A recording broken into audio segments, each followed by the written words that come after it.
છેલ્લા ઘણા સમયથી કલમ વિકટ મુદ્દો 192, 193, 194 અને K12 અને અતિવૃષ્ટિના સહાયથી વંચિત ખેડૂતો પાટડી, જરવલા, નવરંગપુરા, સુરજપુરા, હિંમતપુરા, નારણપુરા ખેડૂતોની સમસ્યાનો ઉકેલ બાબતે પાટડીથી સુરેન્દ્રનગર ટ્રેક્ટર રેલીનું આયોજન તારીખ 25/2/2024ના રોજ કરવામાં આવશે. Report by Minhaj Malik. સૌ પ્રથમ તો આપના માધ્યમથી હું આ સમગ્ર વિસ્તારના ખેડૂતોને અને મકાન વિહોણા ગરીબ પરિવારને જણાવું કે કાલે આપણે આવેદનપત્ર આપવા માટે નથી જતા. કાલે અમે ચેકલિસ્ટ સહિત જે ખેડૂતોના સર્વે નંબરમાં 192, 93 અને 94ની નોંધ જે પડી છે એની એક અમે કાયદેસરની વિધિવત અપીલ દાખલ કરવા જઈએ છીએ. એટલા માટે કે મહેસૂલ વિભાગે કલેક્ટર સાહેબશ્રીને એક સૂચના આપી છે 25/1/2023ના પત્રથી કે કેસ ટુ કેસ સ્ટડી કરી અને આ પ્રશ્નનું તમારે નિરાકરણ કરવું. સાથે સાથે હિંમતપુરા, નાયણપુરા, ખાનસરોવર અને પાટડી સ્થિતિમાં વસેલા જુદા જુદા K1 પ્રકારના સત્તા પ્રકારના મકાન, દુકાન અને ગોડાઉનની જે મિલકતોનો પ્રશ્ન છે, આ મિલકતોને આજ દિન સુધી પોતાનો મકાનનો હક નથી મળ્યો. એ બાબતે પણ નાયણપુરા ગામ, હિંમતપુરા ગામ અને ખાનસરોવરના રહેવાસીઓનું સંપૂર્ણ ચેકલિસ્ટ અમે લોકોએ તૈયાર કર્યું છે. એ પણ અપીલ કાલે અમે કલેક્ટર સાહેબશ્રીના દરબારમાં દાખલ કરવાના છીએ. અને જે આ સમગ્ર વિસ્તારના 12,653થી વધારે ખેડૂતો પાક સહાયથી વંચિત છે, એક વર્ગને સહાય આપી દીધી, એક ખેડૂતોને સહાય આપી દીધી, એકને ખોળ અને બીજાને ગોળ, આ નીતિ ક્યારેય ના ચલાવી લેવામાં આવે. એટલે હું આપના માધ્યમથી તમામ જગતના તાતને અપીલ કરું છું કે કાલની આ રેલી કોઈ રાજકીય કાર્યક્રમ નથી, આપણા હક અને અધિકારની લડત છે. અને આપ સૌ આમાં સ્વૈચ્છિક રીતે જોડાઓ.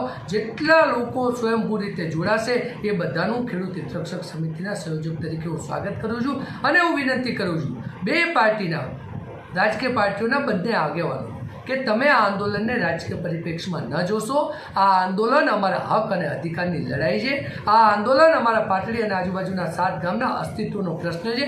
જે સૂચિત જંત્રીનો ડ્રાફ્ટ છે સરકારશ્રીએ જે તૈયાર કર્યો છે, એની જે વિપરીત અસરો પડવાની છે એનું મૂલ્યાંકન તો વિચારો. તમે આજ સુધી હિંમતપુરા, નાયણપુરા અને ખાનસરોવરમાં એક પ્રધાનમંત્રી આવાસ યોજનાનું મકાન નથી આપ્યું અને તમે 2-5 લોકોને બોલાવી અને કાગળિયા પત્ર બતાવો છો કે અમે સરકારમાં રજૂઆત કરી, આ રજૂઆત. અરે સાહેબ, રજૂઆત નહીં, ગરીબોને પોતાનું ઘર આપો. જ્યારે માન્ય પ્રધાનમંત્રી શ્રી લોકસભામાં બોલતા હોય કે ગરીબોને એક પણ ગરીબ પરિવાર ઘરના ઘર વગરનો નહીં રહે, તો શું મારું હિંમતપુરા હોય, નાયણપુરા હોય, ખાનસરોવર હોય કે સત્તા પ્રકાર K1થી જે સમસ્યાથી પીડિત છે એ ગરીબ પરિવારો પોતાના ઘરના માગી શકે? એટલે હું ગંભીરતાથી કહું છું કે ખેડૂત હિતરક્ષક સમિતિના 3 મુદ્દા લોકોને સ્પર્શતા મુદ્દા છે. 3 મુદ્દા લોકોના હાર્ટ સમાન મુદ્દા છે. આ 3 મુદ્દાઓમાં રાજકારણ નહીં કરો, નહીં તો કુદરત તમને ક્યારેય માફ નહીં કરે. વિક્રમભાઈ, કાલનો આપનો આ પ્રોગ્રામ કેવી રીતે છે? કાલના પ્રોગ્રામમાં ભગવાન વણેન્દ્ર ધામના મંદિરે અમે લોકો ભેગા થઈશું, ભગવાનના આશીર્વાદ લઈશું અને ગાંધી ચિંધ્યા માર્ગે અમે ટ્રેક્ટરો લઈ અને માન્ય કલેક્ટર સાહેબશ્રીની કચેરીએ પહોંચવાના છીએ. વચ્ચે બપોરે 1 કલાકે અમારો અણિંદ્રા ખાતે અમારી અડધો કલાકનો વિરામનો કાર્યક્રમ છે. ત્યારબાદ અમે ત્યાં પહોંચી અને એક ધરણા સ્વરૂપે ત્યાં બેસીશું. અમારા ચેકલિસ્ટો તૈયાર થશે. જુદા જુદા 7 ટેબલો અમે નાખીએ છીએ. હિંમતપુરાનું અલગ, નાયણપુરાનું અલગ, પાટડીનું અલગ, સુરજપુરા, જરોલા, બામણવાનું અલગ અને પાક નિષ્ફળ સહાયનું અલગ. એના જુદા જુદા કન્વીનર બનાવ્યા છે. ત્યાં જેટલા પણ ખેડૂત ઉપસ્થિત રહેશે એ બધાનું એક બ્રીફ ચેકલિસ્ટ તૈયાર કરવામાં આવશે અને માન્ય કલેક્ટર સાહેબશ્રીને સંપૂર્ણ કાયદાકીય બાબતના GRO ટાંકી અને અમને અમારી રજૂઆત કરવામાં આવશે કે અમારી આ વિગત છે, તમે અમારામાં સત્વરે નિર્ણય કરો. અને જો આ બાબતને લઈ અને ટૂંક સમયમાં નિર્ણય નહીં થાય તો અમે નામદાર હાઈકોર્ટમાં પણ અમારી જાહેર રીતની અરજી દાખલ કરીશું. વિક્રમભાઈ, કાલના પ્રોગ્રામ પછી આગળ પછીનો આપણે ખેડૂતો માટે તો તમારું શું કોઈ આયોજન કર્યું છે? બહુ ક્લિયર છે કે ખેડૂત હિતરક્ષક સમિતિના સંયોજક તરીકે હું કામ કરું છું, પણ કોઈ નિર્ણય મારો એકનો વ્યક્તિગત નિર્ણય નથી હોતો.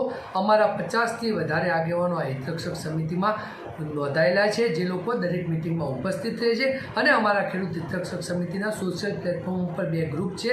2 ગ્રુપમાં 1500થી વધારે સભ્યો છે.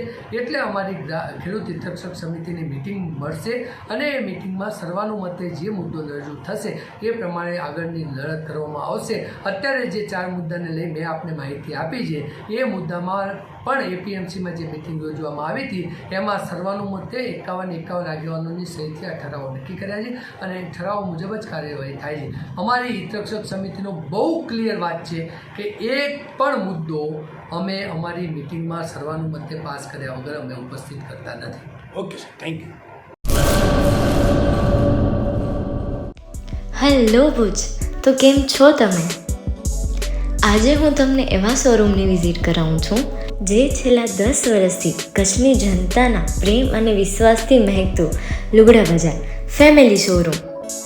આ શોરૂમમાં સ્ટાર્ટિંગ પ્રાઇસ 399થી છે, જેમાં kids wear, girls wear, boys wear અને જેન્ટ્સ વેર અને લેડીઝ વેરમાં પણ ન્યૂ વેરાયટીવાળું કલેક્શન પણ જોવા મળી રહેશે. અને જેન્ટ્સ માટે વેડિંગ કલેક્શન અને કુર્તા કલેક્શન પણ બહુ જ સારું છે. એનિમલ મૂવીનો પાર્ટ 2 આવે કે ના આવે, પણ એનાથી પહેલાં અમે લઈ આવ્યા છીએ લુગડા બજાર પાર્ટ 2, જેમાં તમને કિડ્સ વેરમાં વિન્ટર વેર સમર કલેક્શનનો ન્યૂ સ્ટોક આવી ગયો છે.